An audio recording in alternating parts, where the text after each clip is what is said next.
जमील साहब, मैं ज़रा इंतखाबी मुहिम के दौरान अगर सदूर के रवैयों की बात की जाए कि वो किस तरह से अपनी स्पीचेस में आम आवाम के सामने पेश हो रहे थे, अगर ट्रंप की बात की जाए तो वो खुले आम अलल ऐलान जो है वो चाइना को वायरस के क्लेम देख कर रहे थे कि वायरस वहीं से आया है, या रिपब्लिकन्स को देखा जाए तो सियाह फामों को वोट डालने से रोकने की कोशिश की गई माजी में। तो रवैये के हवाले से क्या कहेंगे, कितना मैटर करता है कामयाबी के लिए सदर की?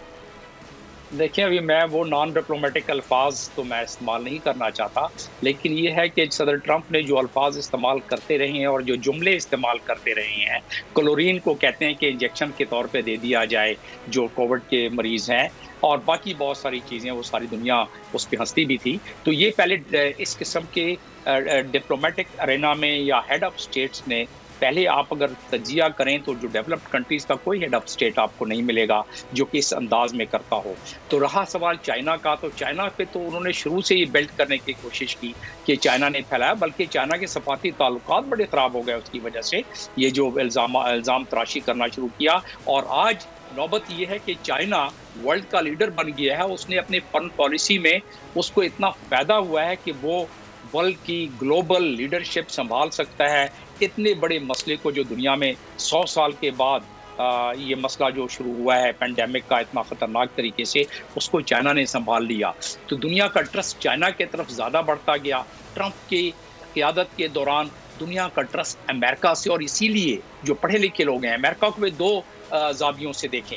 पहला ज़ाविया वो है जो वहाँ हाई स्कूल से ज़्यादा पढ़े हुए लोग हैं। दूसरा ज़ाविया वो है जो आर्टिजन्स हैं, प्लम्बर हैं, ब्रिकलेयर्स हैं, कारपेंटर्स हैं, मजदूर हैं, जो कि बस अपना मजदूरी करके ट्रंप के गाने गाते हैं और पब में जाके बैठ जाते हैं शाम को। वो डाई हार्ट है बिल्कुल। उन वोट्स को आप बिल्कुल चेंज नहीं कर सकते, चाहे जो भी हो।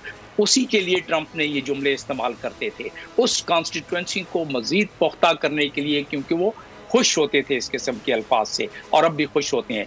जो स्विंग स्टेट्स के अभी जो मामला बढ़ गए, जो बाइडन को जो वोट ज़्यादा मिलते हुए नज़र आ रहे हैं, तो वो इसलिए नज़र आ रहे हैं कि जो हाई स्कूल से ज़्यादा पढ़े हुए लोग थे, जिनमें सूझबूझ ज़्यादा है, उन्होंने जो पहले रिपब्लिकन को वोट देते थे स्विंग हो गए, और वो अभी इसके जो बाइडन की तरफ राग़िब इन हरकतों की वजह से भी हुए हैं। तो लेकिन इसके बरक्स दूसरी बात यह है कि लोग ये भी कहते हैं, जो उनके सपोर्टर्स हैं ट्रंप के, और जो कुछ वोट जो ट्रंप के तरफ गए हैं इस दफ़ा, खास तौर पे स्पेनिश के और दूसरे लोगों के, यानी पीपल ऑफ कलर के, तो वो जो वोट गए हैं वो वोट है कि देखो इसने कहा था कि हम अपने जंग में नहीं जाएंगे, तो ये हकीकत है कि उसने जंग को नहीं छेड़ी। और फिर दूसरा कहा था, देखो उसने कहा था मैं अपना ट्रुप्स विड्रा कर लूँगा, वो ट्रंप ने विड्रा कर लिया। देखो उसने कोविड से पहले एम्प्लॉयमेंट बढ़ाई थी और जीडीपी बढ़ाई थी, वो उसने कोविड के बाद जो है वो सबसे बड़ा मसला ट्रंप को पड़ा है। तो ये दो जो तबकात हैं, जो वोटर जो हर दुनिया में हर जगह होते हैं डेमोक्रेटिक उसमें, तो इस दफ़ा उनकी कुछ इस किस्म की डेमोग्राफी बन रही है, और इसी वजह से हम कह रहे हैं कि इस दफा तो अगर इस बात को लेके आगे बढ़ा जाए तो जमील साहब, आप नहीं समझते कि वोटर्स के लिए ये बात एक खुशाइन बात हो सकती है कि वो समझते हैं कि उनका जो लीडर है वो सख्तगीर मौक़िफ़ तो रखा है, लेकिन जो बात कहता है उसको पूरे करता है, जैसे विड्रॉल करना, जैसे कि आपने कहा कि फौजियों को वापस बुलाना नहीं हासिल, तो फिर हम कह रहे हैं कि जो बाइडन को एज हासिल है। ये बिल्कुल एज हासिल है। इसीलिए जो वोट इनके पुख्ता वोट हैं और परमानेंट वोट हैं वो नहीं टूटे हैं, और इसीलिए तजिया निगारों का मुझ समेत ये राय है कि बिल्कुल नेक टू नेक फाइट हो रही है। बल्कि हमने ये तकरीबन तमाम सर्वे ये बता रहे हैं और तजिए ये बता रहे हैं कि वोट तो जो बाइडन ज़्यादा ले जाएंगे, लेकिन जो इलेक्टोरल कॉलेज क्या है उसमें बड़ी नेक टू नेक फाइट हो रही है, और उसमें हो सकता है कि ट्रंप इस दफ़ा फिर सबकत ले जाएं, और सबकत ले जाएं तो वाइट हाउस का मामला फिर ट्रंप के हिस्से में। अच्छा, इस वक्त जो 538 जो तजिया करते हैं कि जो स्विंग स्टेट्स कौन सी हो सकती हैं, उसमें 13 स्टेट्स की निशानदेही की गई है, और अगर मैं 2016 के इलेक्शंस की बात करूं तो उसमें 13 में से तकरीबन 9 या गालिबन 10 होंगी, लेकिन 9 से कम नहीं हो सकती, वहां पे रिपब्लिकन्स जीते। तो आपको लगता है कि अभी भी इतनी बड़ी तादाद में स्विंग स्टेट्स पर गलबा रिपब्लिकन्स का ही होगा? इस दफ़ा कमी नज़र आ रही है, हालांकि बहुत जोर लगाया जा रहा है रिपब्लिकन की तरफ से भी। इस दफ़ा कमी उन्हीं वजूहात की वजह से आ रही है जिन वजूहात का जिक्र मैंने चंद लम्हे पहले किया, जिसमें चीदा बात यह है कि जो ट्रंप का अंदाज था वो पढ़े लिखों को अंदाज तकल्लम डिबेट्स के दौरान, तकरीरों के दौरान, अप्रोच टूवर्ड्स कोविड, खास तौर पे अप्रोच टूवर्ड्स कोविड जो है उसके अंदाज में, तो जो लोग थोड़ी बहुत सूझबूझ रखते थे या तालीम याफ्ता थे, वो रिपब्लिकन से टूट कर इन स्विंग स्टेट्स में, इसीलिए अभी वो 13 के करीब बन गई हैं कि वो टूट के अभी डेमोक्रेट्स की तरफ जा रही हैं। और इस सूरत में ही ज़्यादा चांसेस हैं जो बाइडन के कि स्विंग स्टेट्स के जो रिजल्ट आना शुरू होंगे उस मामले में। अच्छा जमील साहब, अमेरिका में रहने वाले जो एशियंस हैं, खुसूसी तौर पर पाकिस्तानी कम्युनिटी और इंडियन कम्युनिटी, उनका झुकाव किस तरफ है, किसको सपोर्ट हासिल है ज़्यादा? इंडियन कम्युनिटी तो जाहिर है बहुत तेजी और बड़ी उसके साथ तनदेही के साथ ट्रंप तो इंडियंस तो ज़्यादा डेमोक्रेट्स के साथ होंगे, उनके कमाला हारिस का बैकग्राउंड मैंने सुना है। दैट्स राइट, वो कुछ थोड़ा सा फर्क पड़ सका है, लेकिन इंडियंस जो आपने हाउडी मूडी और बाकी सारे जो मामलात आपने देखे पिछले वर्षों में, तो उसमें एक पूरा इंफ्रास्ट्रक्चर बन गया है इंडियन वहाँ जो वोटर्स हैं उनका, उस इंफ्रास्ट्रक्चर के तहत ट्रंप की तरफ ज़्यादा माइल हैं। अब रहा सवाल कमेला का, तो उसमें उनके आने यही वजह है कि उनको वाइस प्रेसिडेंट के तौर पर नॉमिनेट किया गया डेमोक्रेट्स की तरफ से, कि वो वोट जो सारे उधर चले गए थे, काफ़ी उधर चले गए थे, वो कुछ टूट के इस तरफ आएंगे, जो कि होगा। जी अच्छा, होगा। आप समझते हैं कि ऐसा होगा क्योंकि उन्होंने जो कार्ड खेला डेमोक्रेट्स ने वो ज़्यादा बेहतर साबित होगा? दुरुस्त। अच्छा ठीक है। अच्छा ये बताइएगा कि जो रेड वॉल समझी जाती है, ब्लू वॉल समझी जाती हैं स्टेट्स, और वहाँ पर आप कहते हैं ना किसी को भी खड़ा करते हैं वो नॉमिनेट डेमोक्रेट्स को ही करेंगे, ये रिपब्लिकन्स को करेंगे, उसमें से कुछ सामने आ रहा है आपको कि वो इधर उधर जा सकते हैं, या फिर सिर्फ स्विंग स्टेट्स ही हैं जिसमें कांटे का मुकाबला हो सकता है? फिर दूसरा सवाल मेरा आपसे, जी पहले इसका जवाब देते फिर दूसरे सवाल की तरफ आते हैं। जी, वो दरअसल जो ब्लू स्टेट और जो रेड स्टेट्स हैं उसमें आप देख रहे होंगे कि कोई काम भी नहीं हो रहा है, क्योंकि उसमें they take it for granted. जैसे कैलिफोर्निया है, डेमोक्रेट समझते हैं कि भाई हमारा हमेशा से हमारा रहा है, हमें दोबारा मिल जाएगा। तो आप देखें कि उधर से आपको इतनी ज़्यादा शोर शराबा नज़र नहीं आ रहा है। तो इसी तरीके से और बहुत सारे स्टेट्स हैं जो रेड स्टेट्स हैं और ब्लू स्टेट्स हैं, तो वो उसमें, लेकिन आपके सवाल का जवाब, इस दफ़ा कुछ फ़र्क पड़ेगा, वोट कॉस्टिंग में फ़र्क पड़ेगा। और उसकी वजूहत यही है कि जो अंदाज था ओबामा एडमिनिस्ट्रेशन चलाने का, उसमें सब लोग जो ख़ास तौर पर जो दाना लोग थे उनको ज़्यादा कोई तक़वियत नहीं मिली। तो आवाज़ इंडियाना है, केंटकी है, या फिर मिसिसिपी है, इसके अलावा शुमाली डकोटा है, जनूबी कैरोलिना है, जनूबी डकोटा है, इसके अलावा मगरबी वर्जीनिया है, अलास्का है, कैंसस है, ये सारी रेड स्टेट्स तस्वुर की जाती हैं और आज से नहीं एक अरसे से की जाती हैं। आप लगता है कि ये रिपब्लिकन के साथ ही रहेंगी भले उनकी पॉलिसीज कुछ भी हों? इसमें नज़र नहीं आ रहा कि कोई तब्दीली आएगी, माँ सिवाय चंद हज़ार वोट आगे पीछे, लेकिन इसमें कोई नज़र नहीं आ रहा है। ये इनके बड़ी फिक्स किस्म की वोट से, वो तो पॉपुलैरिटी वोट्स होंगे ना, उसका इलेक्टोरल वोट से तो कोई ताल्लुक नहीं होगा। नहीं, पॉपुलर वोट देखे ना, इसीलिए तो ये है कि winner take all. Popular vote अगर वहां से वो जीत जाते हैं, और अगर फर्ज कर लें कि 49% और 51% से भी जीतते हैं, तो पॉपुलर वोट बेशक कम हो जाए, लेकिन ये कि इलेक्टोरल कॉलेज के वोट तो पूरे हो जाएंगे। और फेथलेस जो कहा जाता है कि फेथलेस हैं और इलेक्टर्स फेथलेस, क्योंकि हमने देखा था कि पिछले इलेक्शंस में 7 फेथलेस इलेक्टर्स सामने आते हैं, जिसमें से 2 ने ट्रंप को और 5 ने क्लिंटन को वोट किया था, आई गेस। तो आपको लगता है अभी भी ऐसा ही कुछ होगा? इसमें स्टेट्स के कुछ बड़े वाज़ेह किस्म के क़वानीन हैं, और उस वाज़ेह किस्म के क़वानीन हैं। कुछ स्टेट्स हैं जो कि उन्होंने अपना लॉ बनाया हुआ है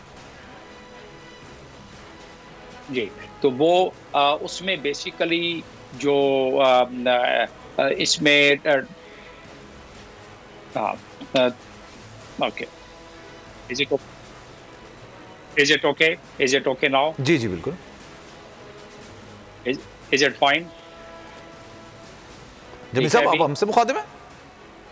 नहीं, वो मुझे आपके पीसीआर वाले बता रहे थे कुछ फ्रेम आउट हो रहा था। ओके। तो जी एनीवेज मैंने पीसीआर वालों की चलें, लाइव ट्रांसमिशन में सब चलता रहता है। That's right. और इस किस्म के इलेक्शन वगैरह के कमेंट्री में तो ये हुस्न होता है इस चीज का साथ चल रही होती है, बिल्कुल। और ये बड़ी रियलिस्टिक मालूम होती है कि देखें कितनी हकीकत से नजदीक है ये तमाम चीजें। जी आपका दूसरा सवाल आप कुछ कर रहे थे। जी मैं फेथलेस की बात कर रहा था कि क्योंकि इनके खिलाफ जो कवानीन आपका उनका जिक्र कर रहे थे, तो क्या इनके खिलाफ कोई कार्रवाई होती है या फिर क्योंकि देखिए जी आप बोलें।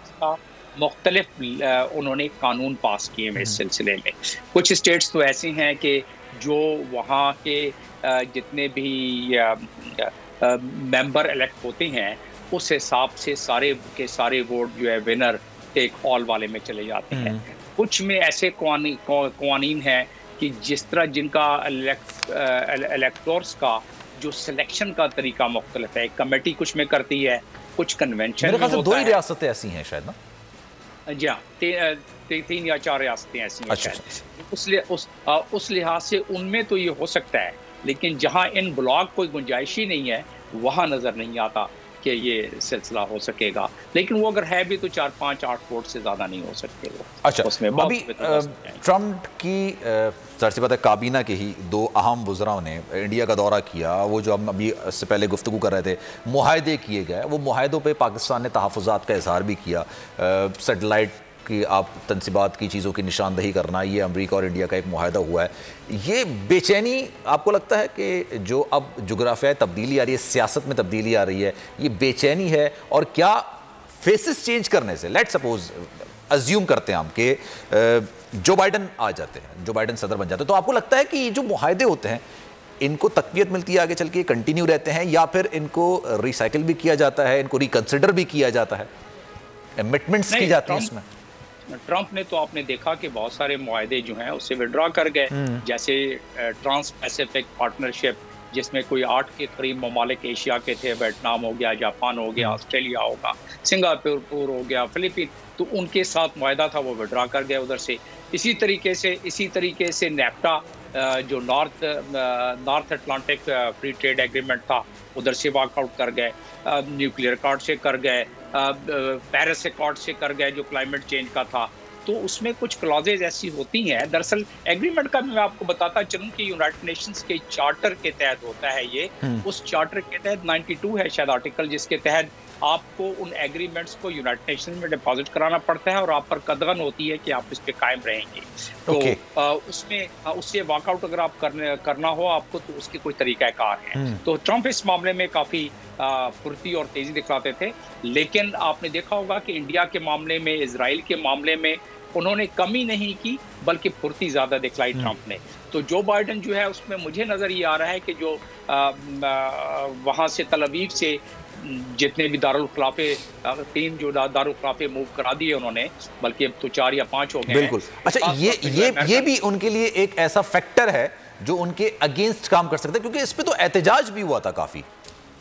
जी, इसमें दरअसल अमेरिका ने अपने कांग्रेस में एक लॉ पास किया हुआ था कि ये हम करेंगे, और उस लॉ को पास किए हुए 13-14 साल हो गए। कई सदर आए, उन्होंने इसको हाथ नहीं कर सके क्योंकि सेंसिटिव मामला था। 1991 में हुआ था ये इसराइल वाला मामला जो था, मैं गेस। दैट्स ट्रू बिल्कुल। एंड जो ट्रंप है उन्होंने इसमें कुशनर को अपने दामाद को लगा के, और एक डेविड वो उनके एम्बेसडर हैं जो इस मामले में बड़ी महारत रखते हैं, इत्तेफाक से मैंने देखा हुआ है उनको, तो वो उनको लगा के तो ये पूरा प्रोजेक्ट दिया गया कि न सिर्फ खुद शिफ्ट कराएं और अब तो खैर मामलात और सहल हो गए हैं, बहुत आसान कर लिया है, खास तौर पे 2016 से जबकि ओबामा ने 54 सरबराहों की, इस्लामिक ममालिक के सरबराहों की सरबराही जब की सऊदी अरब में आके, तो उसके बाद मामलात बड़े स्टेट हो गए इजराइल के मामले में। और उसके बाद हमें कोई शक नहीं था कि तल अवीव से जब दारुल चेंज नहीं करेंगे या OIC कुछ नहीं बोलेगा या बहुत सारे मामलात में कश्मीर में OIC कुछ नहीं कहेगा, तो हमें इस मामले में शक नहीं था, खास तौर पे जो सूझबूझ रखते हैं इस डिप्लोमेटिक मल्टीलैटरल डिप्लोमेसी की। तो उस वक्त से ये काम शुरू हो रहा था। तो वो सिलसिला इसमें जो बाइडन के लिए ये आसानी पैदा कर गया। अब जो बाइडन को मुश्किल फैसले नहीं करने पड़ेंगे, वो तब्दील करते नजर नहीं आ रहे हैं, बात सिवाय ईरान के जो अकॉर्ड है उसमें कोई नज़र आती है तब्दीली, क्योंकि उसमें अमेरिका का अपना इंटरेस्ट भी दोबारा और ख़ासतौर पर इसराइल का इंटरेस्ट भी शामिल होना शुरू हो गया है। इसराइल को इसराइल ने अंदाज़ा लगाना शुरू कर दिया है कि ट्रंप को ये जो इसराइल की एडवाइस पर विड्रा किया गया तो वो फ़ायदा नहीं बल्कि नुकसान दे रहा है। सब्सक्राइब करें और बेल दबाएं ताकि कोई खबर रह न जाए।